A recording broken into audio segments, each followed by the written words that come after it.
Welcome to Pankinen Financial Perspective with Ashton Pankinen from Pankinen Financial Group. Planning for your financial future means navigating challenges like market volatility, inflation, and retirement income. Pankinen Financial Perspective is here to help by addressing common financial concerns, sharing valuable strategies, and exploring ways you can work toward your financial goals. Now let's get started with Pankinen Financial Perspective. Hello and welcome to Pankinen Financial Perspective. My name is Ashton Pankinen from Pankinen Financial Group.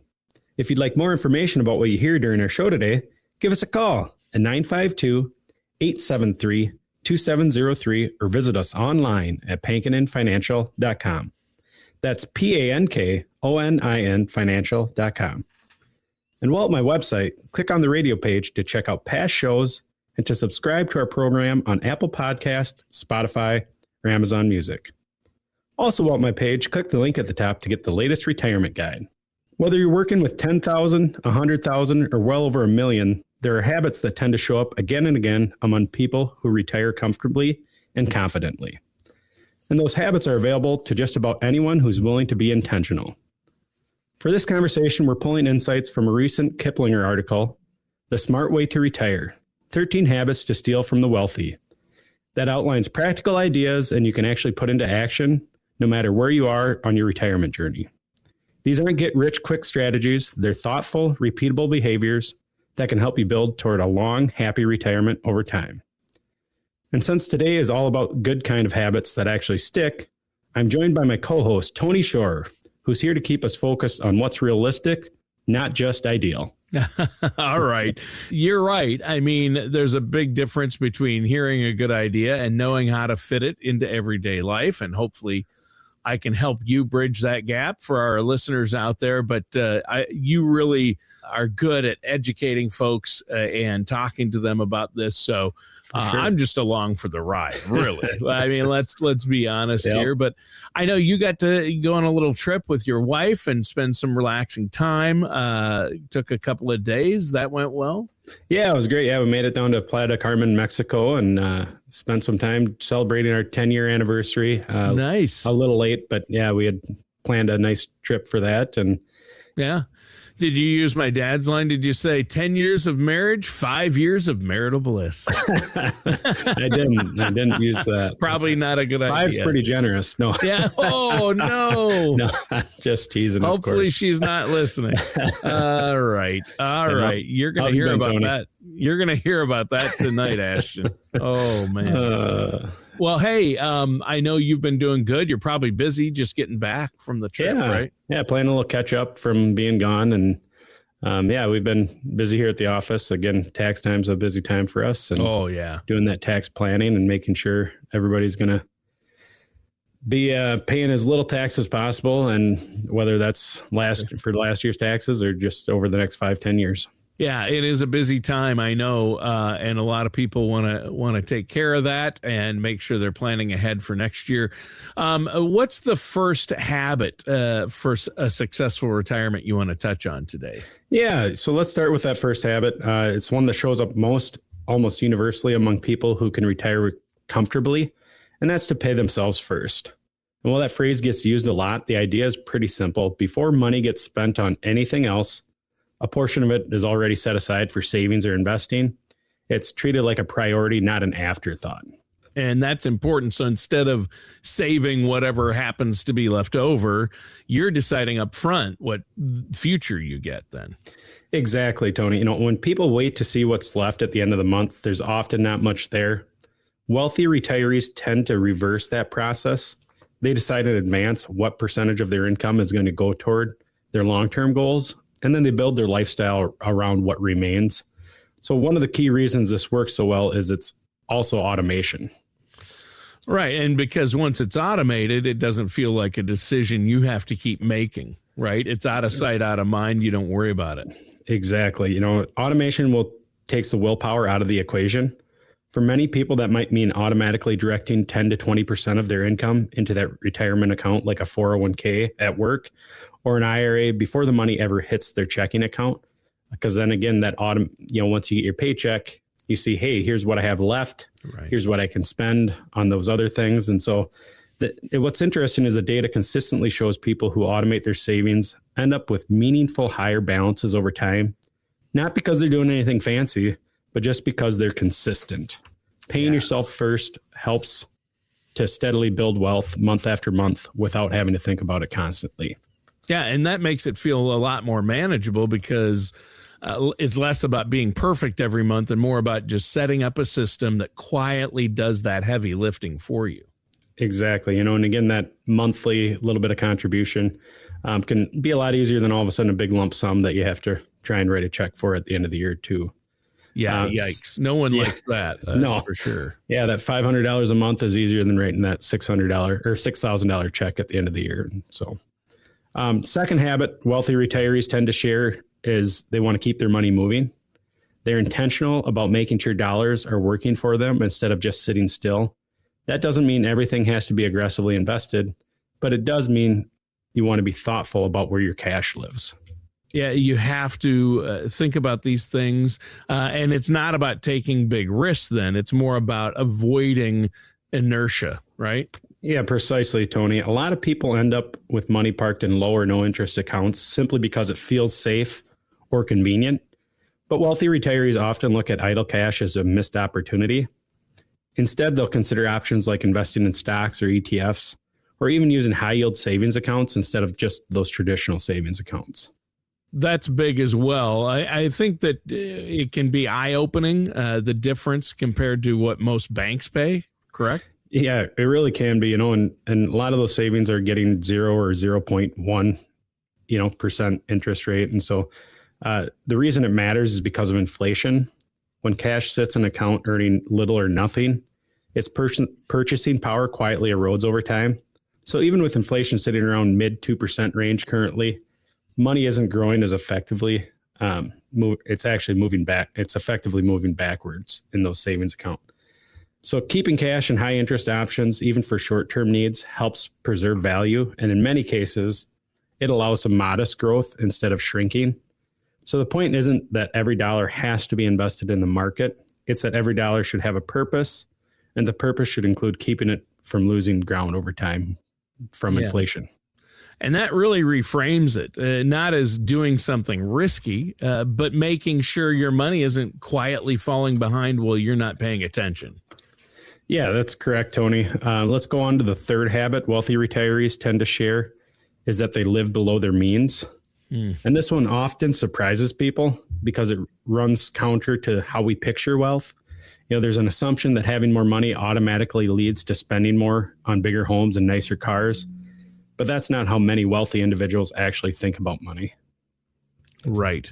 It's funny how often the stereotype is the exact opposite of reality, isn't it? Yeah, and I agree there. And, and you see it the other way. You see people with, maybe living beyond their means and you think they're wealthy and they're actually not. And so, then again, the article explains there's a book they reference, The $1 Billion Secret. It highlights how many billionaires view money primarily as something to invest, not something to spend. Spending is intentional, but it's not the main event. For everyday retirees, this shows up in much more practical ways, like spending less than you earn, resisting that lifestyle creep, and then consistently saving the difference for your future. Right.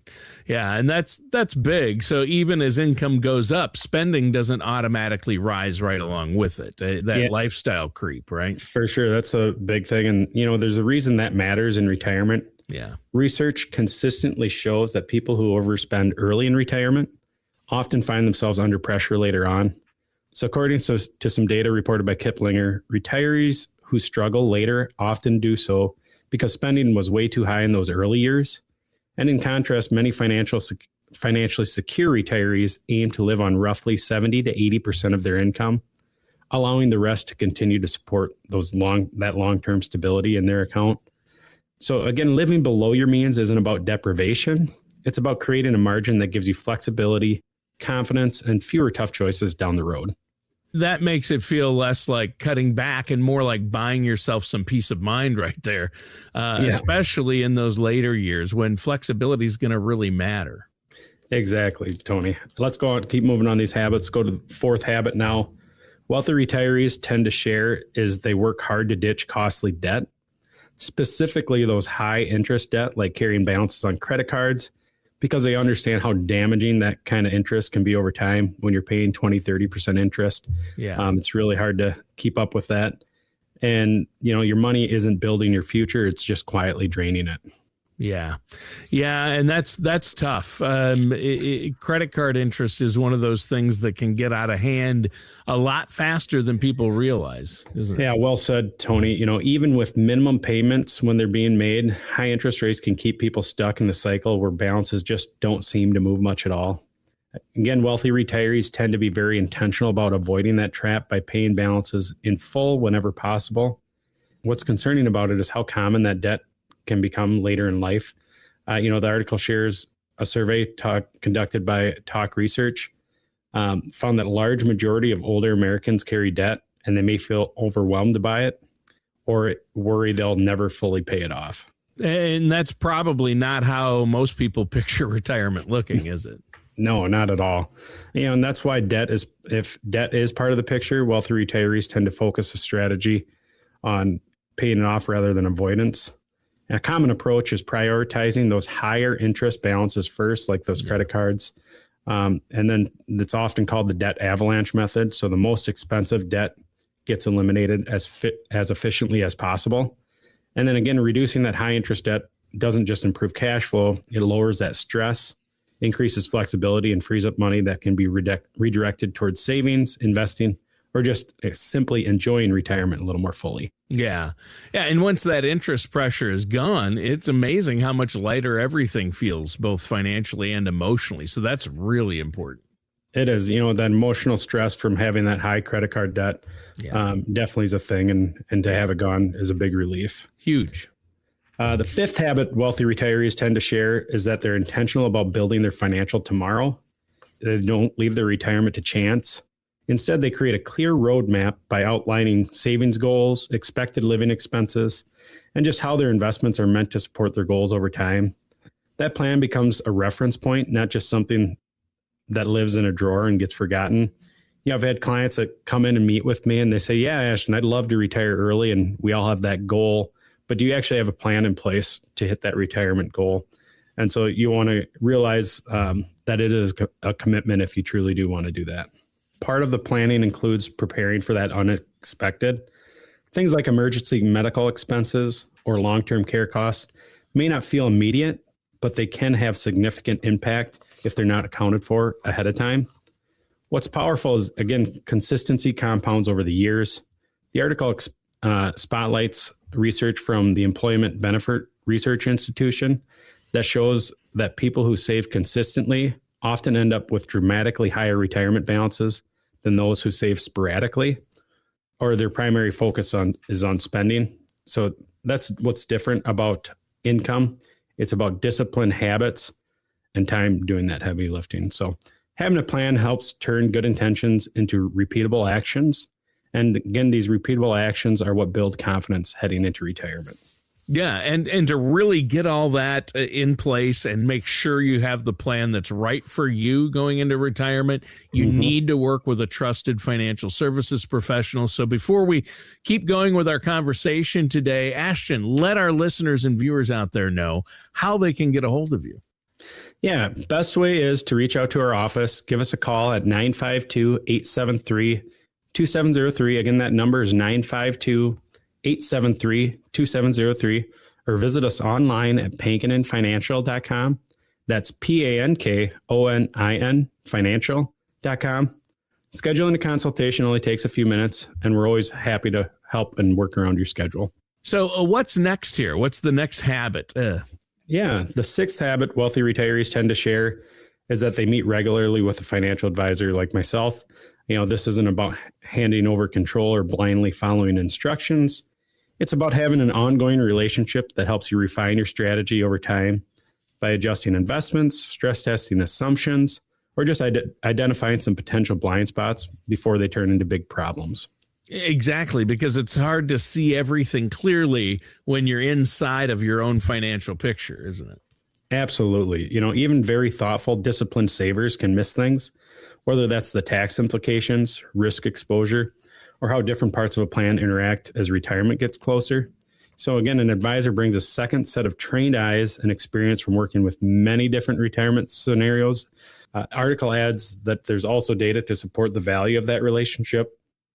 According to research from Financial Planning Association, retirees who regularly meet with a financial advisor tend to have a higher overall savings than those who go it alone.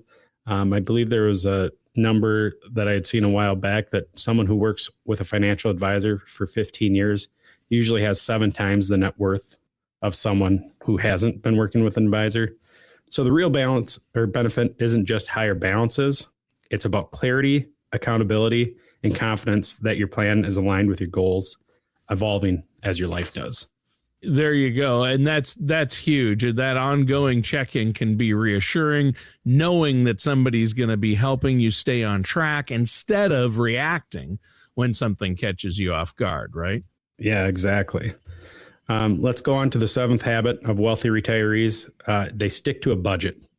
And while the word budget can sound restrictive, that's not a scary word. It's a dirty word. It's a dirty word, Ashton. But when I bring it up in meetings with a couple, it's always, it's a little interesting. They shift in their seats, get uncomfortable. We don't want to have to talk about money.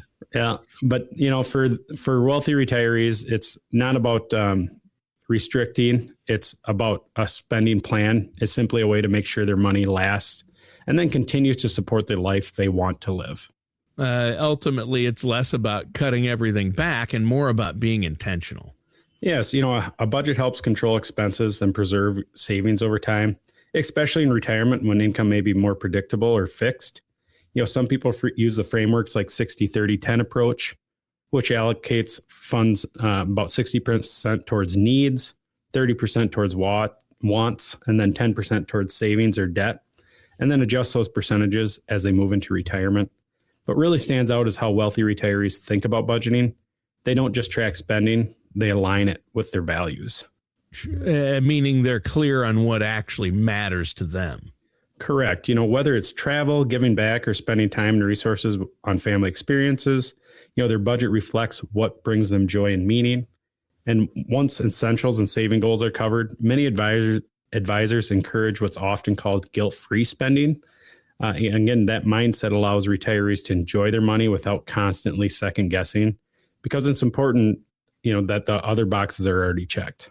And that's a great reframe, because a budget is permission, not punishment. In fact, my wife and I, when we started doing monthly budgets, it just, it's amazing how much stress it relieved. And knowing we're both on the same page, you sleep better at night, you're in a better mood. It's a pain to sit down and do it. Nobody likes it. But if you sit down and do it, we do it once a month and look at what we're spending and talk about it. You should do it at least once a month. It's a good way to spend confidently instead of being anxious all the time. Yeah. And for a guy like you don't feel guilty about buying some records because you have it budgeted. Right. Exactly. Yeah. Good point. You had to bring that up. She's probably listening. Yeah. Hopefully your wife's tuning into this. Yeah. You're right, though. That's exactly it. Honestly. Yeah. Guilt-free spending. Yeah. It's so great. In that budget. So, yep. The next habit is the 8th habit wealthy individuals tend to share, is that they invest early and invest often. And I steal this line all the time. I say invest early, invest often. One of the biggest advantages is they give themselves isn't necessarily that huge savings amount right away. It's that time. Real power behind investing comes from growth potential. Growth potential works best when it's given as many years as possible to do this. Yeah, exactly. It's not just how much you invest, but how long that money gets to work for you and that compounding interest. That's the beauty, isn't it? Yeah, that 8th wonder of the world, compound interest. And by starting in your 20s or 30s and contributing regularly, it can make an enormous difference over the long run. Even relatively modest contributions can grow meaningfully when they're invested consistently over decades. And so again, that's why wealthy investors tend to focus on getting started early and then increasing contributions gradually with raises, bonuses, or additional income instead of waiting for the perfect moment that rarely comes. So again, I encourage a lot of clients, hey, we got a 3% raise at work. Maybe we bump up our contribution 2%. That kind of thing, or 1.5% if you want to keep some for take-home pay as well as planning for the future. So again, the goal isn't perfection. It's about participation. Investing what you can early on creates that momentum, and that momentum compounds right alongside your money. Yeah, and that's encouraging because it takes the pressure off having to do something big all at once. Starting early and sticking with it really is the superpower here. Exactly. Let's go on to the 9th habit here. Wealthy retirees tend to share is prioritizing assets over liabilities. So in simple terms, they focus more on owning things that can help build wealth, like stocks, real estate, and less on carrying obligations that drain cash flow, such as certain loans or ongoing expenses tied to depreciating assets. Yeah, so pay attention to what's adding to the picture versus what's subtracting from it. Very true. Assets have the potential to generate income or grow in value over time, while liabilities tend to pull money out of the plan. The article notes that research consistently shows that many financially secure retirees hold a large portion of their net worth in assets designed to support long-term stability. But there's another layer here, and it's this habit that hasn't gotten talked about as much is simplification. A lot of retirees often work hard or take a hard look at what they own and ask whether it still serves a purpose. That might mean selling used vehicles, downsizing a property, or letting go of assets that no longer fit their lifestyle. And that process isn't just financial, it can also be an emotional one. To know you don't have to worry about maintaining those 3 boats or, different things like that. So the key isn't confusing an item. You don't want to confuse an item because it has a memory attached to it. It simply can free up your time, reduce your stress, and bring a lot more clarity to both your finances on day-to-day life. Yeah, and that's huge. It's such an important distinction, keeping the memories without letting the stuff weigh you down, right? Exactly. And just to touch on that too, again, the number of people that say, hey, I made an investment and I bought a car today. That's not, no, that's not an investment. Nope. That's a depreciating asset. Yeah, 20% the second you buy it. And they probably have a loan against it. Yeah. And paying maybe 6-7% interest on that. And so, again, an investment is only something that can grow in value. Not appreciating assets. Yeah. So, yeah. All right. The 10th habit of wealthy individuals tend to share is they make their money work for them. Rather than relying on a single paycheck or one source of income, they often build systems that generate income with less day-to-day effort. Things like dividends from investments, rental income from real estate if they have that, or automated investment strategies can all play a key role. The goal is to reduce how dependent everything is on your time and energy. Yeah, you got it. Passive income creates flexibility. It can help cover expenses, support lifestyle goals, or just simply provide peace of mind knowing that money is still coming in, even if you're not actively working for it. What's interesting about how common this is among high net worth individuals is data referenced in the article, pulling from IRS information, shows that many millionaires have multiple income streams. They are often a mix of dividends from investments, rental income, capital gains, or interest from other various sources. So the key takeaway isn't that everyone needs 7 income streams overnight. It's that diversification of income can strengthen financial independence and reduce that reliance on any single source of income. That's important as well. And that kind of setup makes money feel like a partner instead of pressure, right? Yeah. But we can think about it as something working alongside you instead of constantly demanding your attention. Exactly. Let's move on to the 11th habit wealthy retirees tend to share is that they have financial knowledge.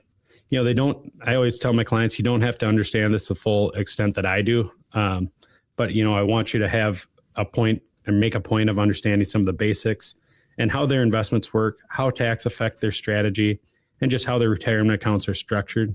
The baseline knowledge helps reduce the chance of costly mistakes. That's true. It's more about being informed than trying to do everything yourself. You're going to be costly. There are going to be costly mistakes that you don't know about, pitfalls you don't know about. That's why you have to work with a professional. For sure. And and that's what's surprising is how common it is for people to feel disconnected from their own money. According to the article, almost 1/3 of investors don't actually know how their retirement savings is invested. That that unfamiliarity can lead to missed opportunities, unnecessary risk, or just simply feeling anxious because they don't feel clear. Wealthy retirees tend to stay engaged enough to ask good questions and understand the why behind their strategy. Financial knowledge creates confidence and confidence makes it easier to stick with the plan, especially during periods of market volatility.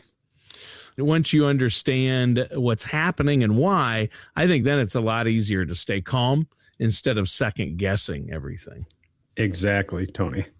The 12th habit that we have here is regularly review and adjust your plan. They understand that financial strategy isn't something you just set once and forget. Markets change, expenses evolve, and personal saving goals shift over time. So again, it's nice to check in at least once a year to help ensure that plan still reflects your current reality. Yeah, and that is really, really important, right? Yes. I just think that you've got to take care of that, and you have to understand it's all about staying flexible instead of locking yourself into something that's no longer going to fit you. Yeah, that's for sure. Proactive reviews allow people to make thoughtful adjustments rather than just reactive decisions. Most people give me that call when the market changes on a reactive decision. And I say, hey, we just sat down, did our review. We didn't see a need to change then. We're not going to make a change just because of a market change. So it might mean rebalancing your investments, revisiting spending assumptions, or just updating goals as retirement approaches or unfolds. Again, wealthy retirees tend to view these reviews as a routine maintenance, not as a sign something went wrong, but a way just to keep everything aligned and moving in the right direction. Over time, the habit of reassessing and refining can lead to better decision-making, stronger outcomes, and fewer surprises along the way. Yeah, treat it like regular maintenance. It makes it feel manageable because you're staying ahead of issues instead of scrambling to fix them later. Always be proactive, work with a professional. Exactly. The final habit that we want to talk about the retirees share is that they take educated risks.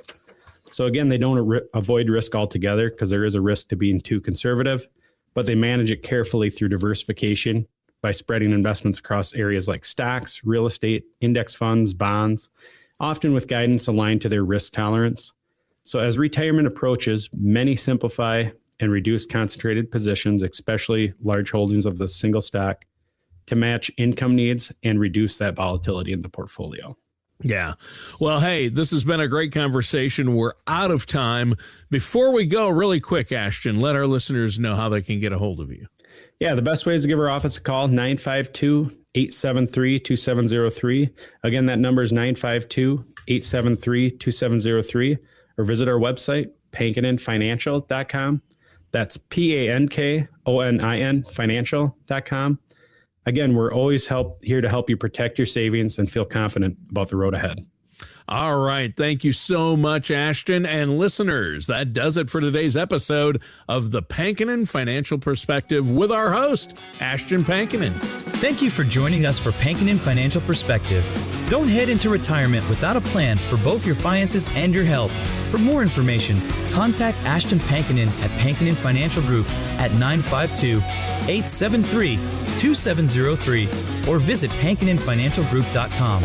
Join us again soon for another episode of Pankonin Financial Perspective. Advisory services are offered by Ashton Pankonin LLC DBA Pankonin Financial Group, an investment advisor in the state of Minnesota. All matters discussed during the show are for informational purposes only. Each individual situation may vary, and the opinions expressed here may not apply to everyone. Materials presented are believed to be from reliable sources, and no representations can be made as to its accuracy. All ideas and information should be discussed in detail with one of our qualified representatives prior to implementation. We are not affiliated with or endorsed by the Social Security Administration, the Federal Medicare Program, or any other government agency. Calling this number will direct you to a licensed sales agent.